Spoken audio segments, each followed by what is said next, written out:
Coming to you live from the RSBN studio in Auburn, Alabama, I am Joe Seals. Good afternoon. We are awaiting the White House press briefing, which is scheduled to begin in about 5 minutes now with Kayleigh McEnany.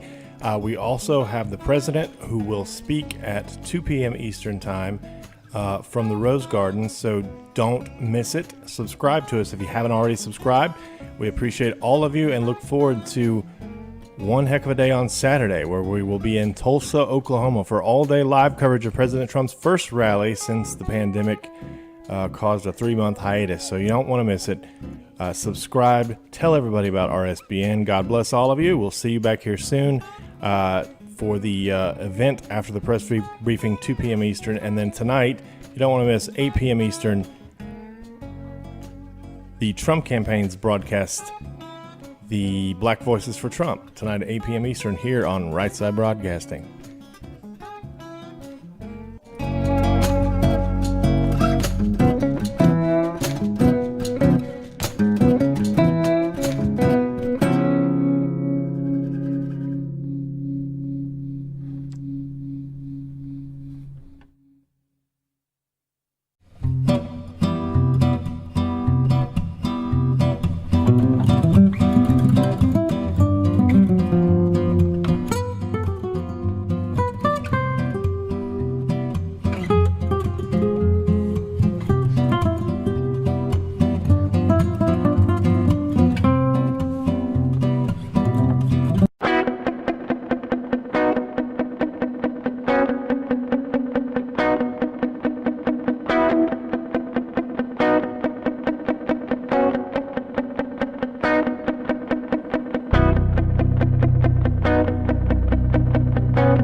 Good afternoon, everyone. Great to join you today.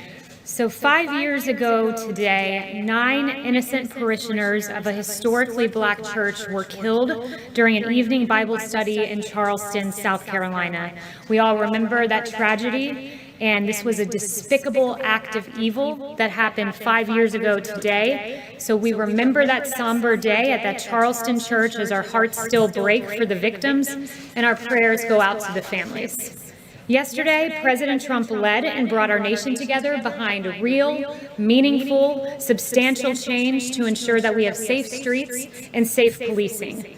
Part of that was having an incentive structure to implement the highest professional standards in our police departments through an accreditation process.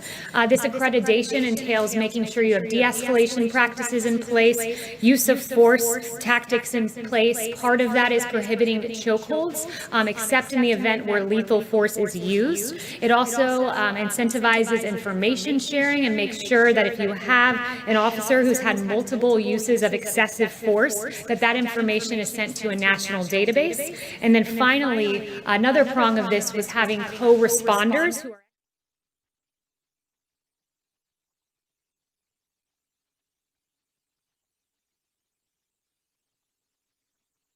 co-responder who is an expert in this process will go along. Solutions. And today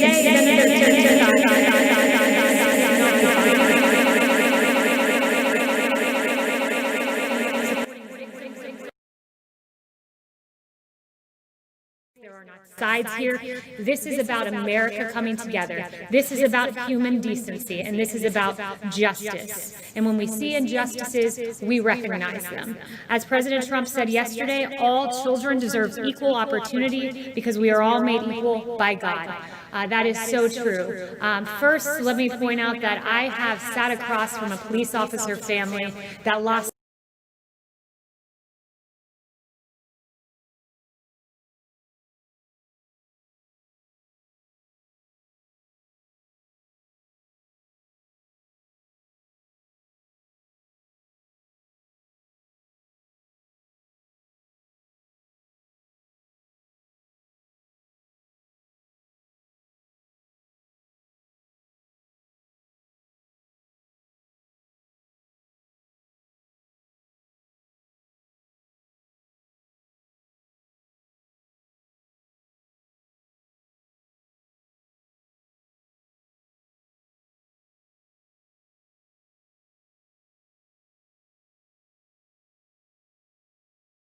read it here to close.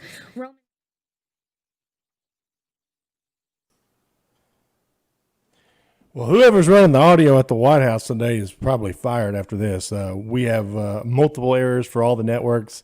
It's not just us. The audio is bad everywhere. I'm Joe Seals here at the RSBN studio, awaiting good audio from the press briefing room at the White House.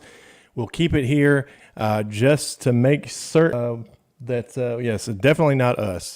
Fox News just cut away from it. So it's an audio problem for the entire media. So whoever... federal investigation into systemic... Still bad. Whoever did that audio setup today needs to be fired, probably. It's a big deal. So we'll listen in. And not the same for millions of Black Americans. So I think you're comparing two things that it's not accurate to compare on the level of the number of attorneys looking into.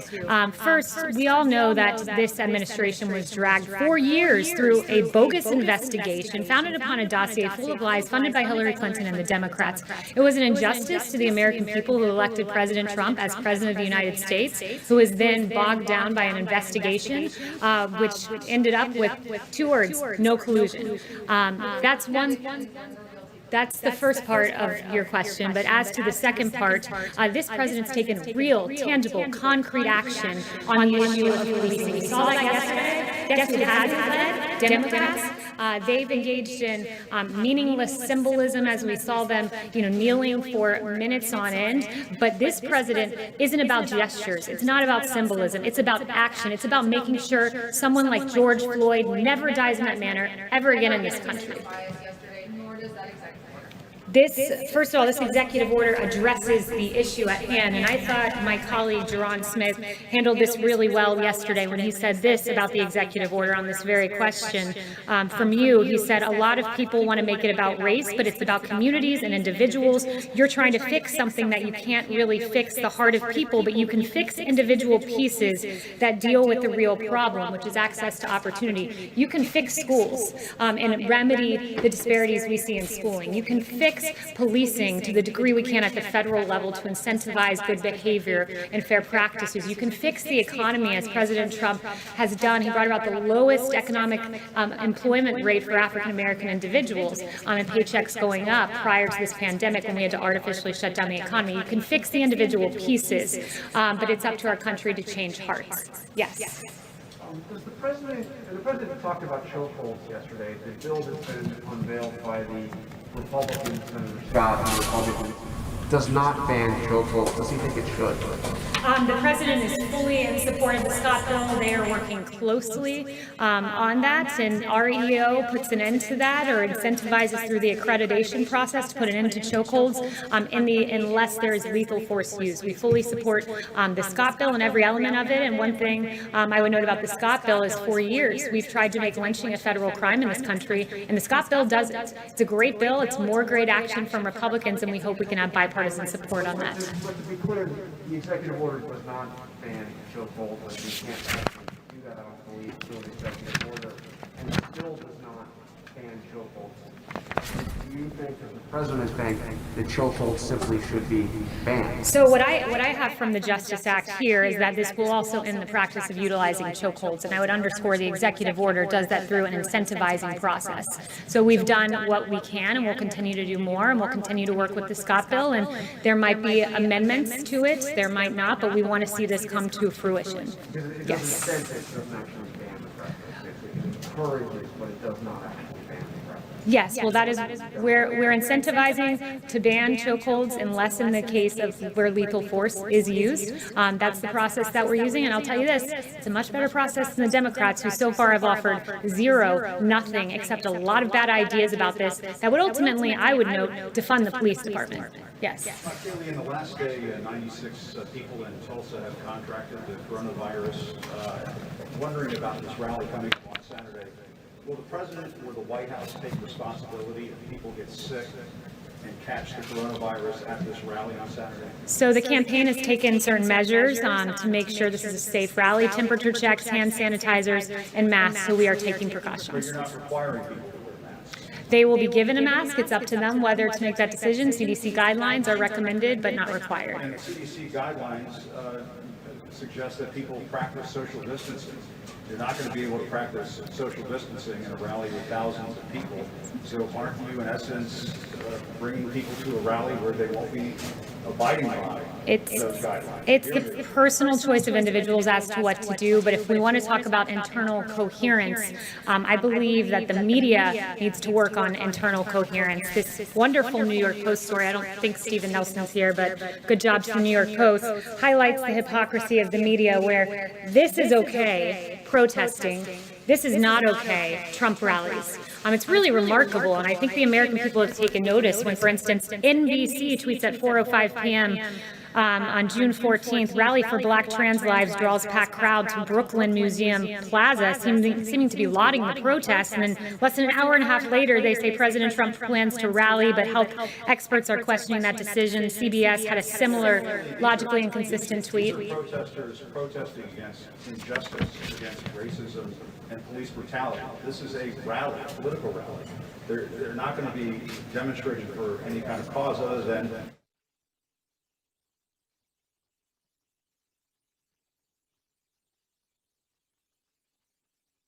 coronavirus and get sick. As you know, you've been to these rallies. So have you, by the way. Go to the rallies, I've been to them too, Yes. are elderly, probably had pre-existing conditions that might put them at risk for serious complications if they catch this virus? So first, let me know, you've been to rallies, these Trump rallies. We do rally in support of something. We rally in support of the president who got us the lowest number of black unemployment in the history of our country and paychecks going up. We rally that HBCU funding for historically black colleges and universities is permanent because of President Trump. We rally, but to say no, because you, Jim, you suggested that we don't rally on behalf of anything. So let me note one more thing. We rally on behalf of criminal justice reform and the First Step Act, which President Obama and Vice President Biden talked about, but we did. And I would note this, if we want to talk about the efficacy of what we're doing, 1,300 health experts signed a letter about the protest saying, we do not condemn these gatherings, we support them as vital. So you have the health experts on one side saying this, and then all of a sudden a Trump rally is different. And I've taken 5 of your questions. Work on your internal cohesion and get back to me. Yes. Answered 5 of your questions, and last, I said to you we are taking precautions. I said to you we're taking precautions. Mask, hand sanitizer, Zeke. Kayleigh, so for attendees at this rally, the campaign requiring them to sign a waiver to waive them of liability, acknowledging that there's an assumed risk with going to that rally. Does not the president have some responsibility himself to ensure to set an example of prevent these large gatherings, ensuring so that the American people around the world follow his example and Again, if you're just joining us, the audio problem you're hearing is not exclusive to us here at Right Side. All media are having these issues. Some of them are not even showing the briefing. So whoever did this messed up big time, whether it be accidental or intentional, but we'll listen in anyway.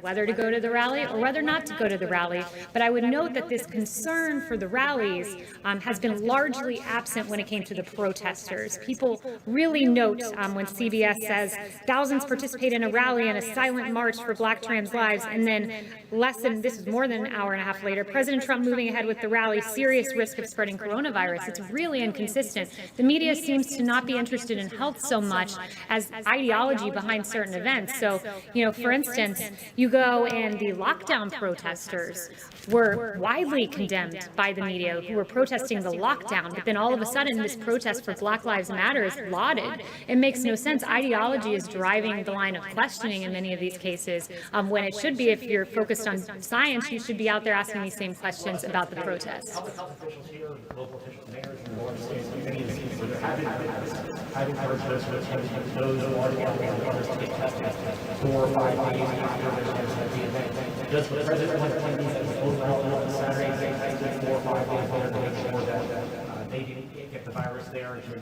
who should they inform if they do come down with the virus after the event? It's a personal decision as to whether they want to get tested after, but I'd note testing capability is thanks to President Trump. 23.7 million people tested in this country so far. That's an extraordinary number. So testing's out there and available if someone chooses to do that. Jen. Has the White House been monitoring this outbreak of violence between Indian and Chinese troops, and the White House has been actually to go in the country? So the president is aware of it. We're monitoring the situation between Indian and Chinese forces along the line of actual control in eastern Ladakh. So we've seen that the Indian Army statement that 20 Indian soldiers died as a result of the confrontation today, and we extend our deepest condolences on that. Jen.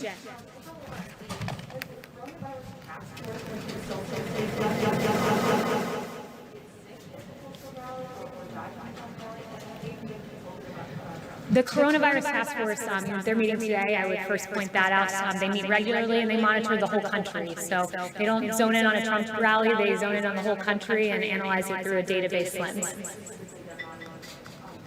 They look at the entirety of the country. That would include the state of Oklahoma, but they look at all 50 states in close consultation with governors.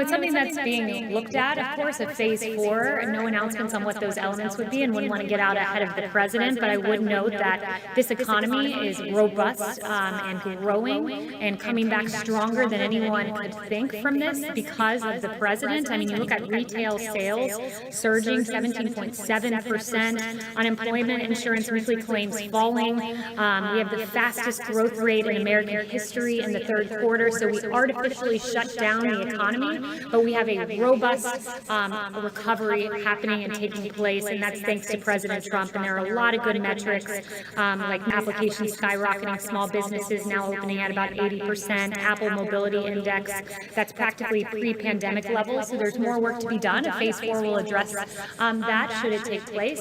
But we are encouraged by what we're seeing, that the Donald Trump economy is coming back, because ultimately investors and business owners have faith in this president. Yes. Jeff. Thank you. You mentioned testing just now. The president has also both been tweeting and saying publicly on Monday that if the country just stopped testing, that there would be no, or virtually no cases left. That doesn't make sense. Can you explain what he means by that? Yeah, it's entirely logical. When you do more testing, you identify more cases. Countries that don't do as much testing don't identify the same number of cases. I mean, it's pretty logical, exactly what he said. Okay, so it's about identifying that. Because he seemed to suggest that if we weren't testing, then those cases wouldn't exist. Is that...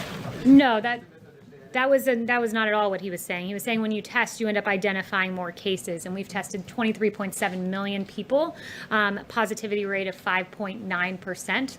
So we are in a good place when it comes to testing. Just along Yes. those same lines, the vice president today wrote an op-ed, I believe, in the Wall Street Journal, playing down the prospects of a second wave.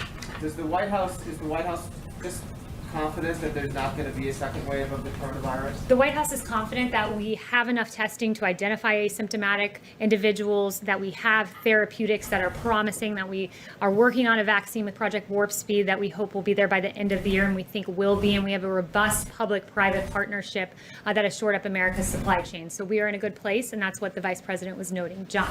Thanks a lot, Kayleigh. Two subjects. The first question has to do with the lawsuit that was filed against John Bolton, the former National Security Advisor, by the Department of Justice yesterday. The DOJ did not file a lawsuit against Simon & Schuster, nor did it file an injunction against the publisher. Why not? Do you still expect this book to hit bookstores, to be on Amazon, to be available for people to read on the 23rd of this month? So that, as to why they went down that particular path, that's a question for DOJ. But what I would note is this book is full of classified information, which is inexcusable.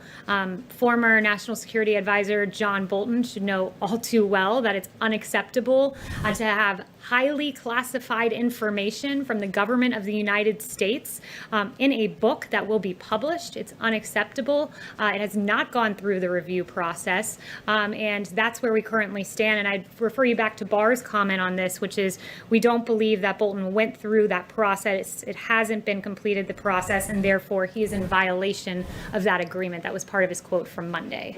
On the other subject, the executive order the president signed yesterday, during that event, in his comments, he acknowledged that there are indeed bad police officers. Is the president opposed to the idea of removing qualified immunity for police officers, even bad police officers?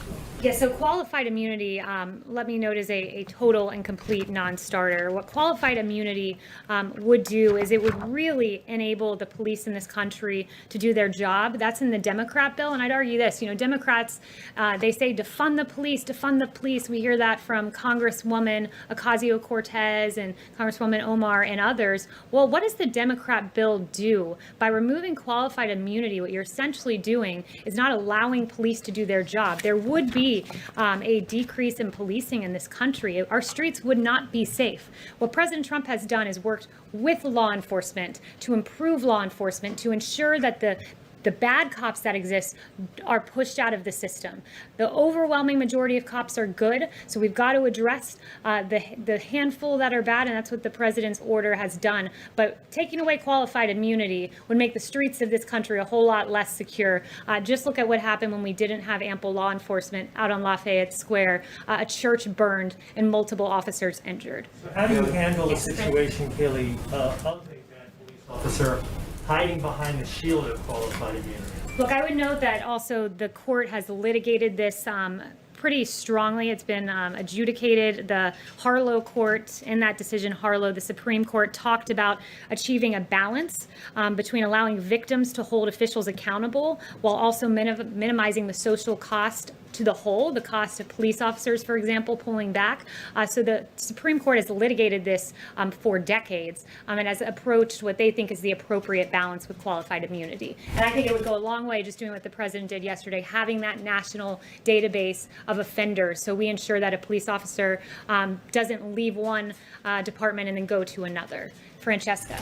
Thank you, Kayleigh. You outlined the White House's position on qualified immunity, defunding the police, but you also said earlier that the Democratic bill is full of bad ideas. What are the other quote-unquote bad ideas besides those two that the president would not sign a policing bill if they wound up in the final version? So one of the things the bill does is it undermines due process. The Democrat bill would undermine the due process rights of every officer by making pending and unsubstantial allegations available to the public, causing reputational damage based on allegations alone. That's a really good example, because what our database does is once a claim has been adjudicated, we know something was done wrong, it goes into a database that remains private. It protects privacy of the officers, but it is utilized to ensure that officer does not get to go to another department. What the Democrat bill would do is someone submits an allegation, well, we're going to violate the due process rights of this officer and put it into a system. We have to balance everything in this situation, making sure our good, hardworking, overwhelmingly good police officers are able to do their job, but ensuring that we do not have victims like the victims I heard about yesterday and the excruciating, painful, devastating stories of their sisters, of their mothers, and of their fathers. Sorry, one other question on that and something else. So you're saying those are the three? That's it? There's a number of things, but those are the ones that I've listed out so far. But there's a number of problems. And on the president's rallies, he has also said that he has rallies on the books in North Carolina and also Florida, two states that have seen recent spikes in coronavirus. Who told the president that it would be safe to have rallies in states that are seeing spikes right now? We are confident that there are embers out there that exist that will be able to put out those embers. Florida has a great governor. He's done a great job so far. We work closely with Governor DeSantis, and we believe that we will be at a safe place. Who said it was safe? Yes.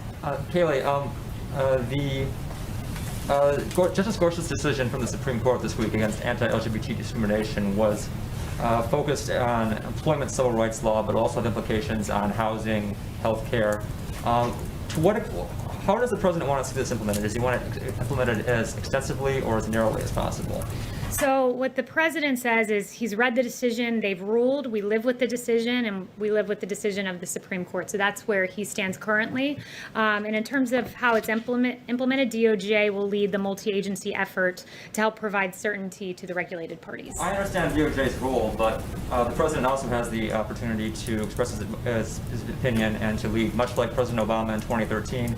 Said he hoped the marriage decision from the Supreme Court would be implemented as extensively as possible. What is President Trump's view on the appropriate scope of the Gorsuch decision? So DOJ will be guiding that entirely, so I will leave that to DOJ. And finally, will the president have any conversations with the DOJ about the implementation of the Gorsuch decision? Not that I'm aware of. He might have had one I don't know about, but not that I'm aware of. Question: does the president think that the Bostock decision is a win for civil rights? Sorry? Does the president think the Gorsuch decision is a win for civil rights? So one thing I would say, I haven't not talked to the president about that personally, but one thing I wanted to read was from the Kavanaugh dissent. There were some real concerns that this was a complete distortion of how we do statutory interpretation. And Kavanaugh lays that out very nicely. But one thing Justice Kavanaugh did say, and I thought it was a very powerful quote, is notwithstanding my concern about the court's transgression of the Constitution's separation of powers, which was a grave concern as a separation of powers point that the DOJ argued in court, it is appropriate to acknowledge the important victory achieved today by gay and lesbian Americans. So I thought that was a very good quote from Justice Kavanaugh. Yes. Alexandra. Thank you. On the plan to reduce U.S. troops in Germany, is there a timeline you can share with us? And could this plan be changed or softened if Berlin agreed to increase its defense spending? So the president addressed our presence, American troop presence in Germany, and he said we're bringing that number down from 52,000, about what it's at now, to 25,000. And the rationale for that, he articulated, was that Germany is very delinquent in their payments to NATO. They're paying 1%. They are supposed to be at 2%, and even 2% is low. It should be much more than that. Mike? Would he change his plan if Germany agreed to increase its I wouldn't defense? get ahead of the president on making that decision. Michael? Hi, thanks, Kayleigh. I have one question, and then I have two quick questions from colleagues who have sent to me as the pool person. So on my question, back when two White House officials were tested positive for COVID, we all reported on an email that went out to West Wing employees instructing them that masks were mandatory to be worn in the West Wing at all times, with the exception of being when they were sitting at their desks alone. Obviously, none of the White House people that I've seen today have been wearing masks at all. Has that been rescinded? Has that instruction to West Wing employees been rescinded formally, or is it just still in place but nobody's paying attention to it? Or masks are recommended but not required, excuse me, as I said. Two quick questions. I want to get to everyone in the room. So These are from people who can't be in the room because of the restrictions. So I if understand, but I want to make sure I get to everyone in the room, and then we can come back. Okay. So Rob. Can I just get a clarification on your equivalence between protests in the streets and rallying on Saturday? Is it the White House position that outdoor events carry the same risk as indoor events? It's our position that the media should not be making decisions about their guidelines to us about social distancing based on political ideology or what they think is the worthiness of the cause. My point is there are good scientific reasons for treating the two events differently. One is outdoors and one is indoors. Right, and there's not good logical reason for this, so that's the one thing I would keep going back to. And could I also ask yes, Owen. anything about the Secretary of State's trip to Hawaii to meet his Chinese counterpart? So I have no information on that, but Owen. Yes. Blake, different mask. Oh, sorry, Blake. They subbed you in. No Blake. worries, no worries. Good to see you, Blake. You too. A couple on the economic front. Earlier this month in Maine, the president was talking about Maine lobster, and he said the following. He said, if the European Union doesn't drop that tariff immediately, we're going to put a tariff on their cars, which will be equivalent. Can you give us an update on that? What is immediately, what is the status of potential tariffs on EU autos? I haven't inquired about that today, but I will inquire about that, and I'll try to get back to you before 5 if that works. And secondly, an infrastructure bill. Can you just sort of give us a broad outline of what the administration wants to see? Is that a reauthorization of the highway bill that comes up at the end of the year? Is that added on to a potential phase 4 stimulus? What does the administration, what does the White House want as it relates to infrastructure? I don't want to get ahead of the administration on our official plans for that. Infrastructure is something we've talked about for a long time, and it's something that we think that we could find common ground on, but it's up to Democrats to really come to us and make that happen. It's been mentioned as potentially a phase 4, but that's not in stone, but that has been mentioned. No formalized plans, though, on where infrastructure stands. Is it $1 trillion? Is it $1 trillion? Up to? We don't have a number on that right now. Yes. On the Tulsa rally, can you give us a sense of which health experts the campaign and the White House consulted before deciding to hold it? Did anyone talk to the CDC about whether it would be a good idea? Look, we are taking every single safety precaution that we can. And again, I would note this is probably question number 10 on rallies. And while we appreciate the great concern for our rally goers, you should exhibit that same concern for the protesters who are out there who are not socially distancing in many cases and not wearing masks. Chanel. Thank you, Kayleigh. Going back to the international front on China and India, you just mentioned that the administration is monitoring the situation, but the president has mentioned that he would be willing to mediate. the conflict between China and India now. If you were to do so, what does that look like? Does that look like a one-on-one conversation? Does that mean bringing the two leaders together?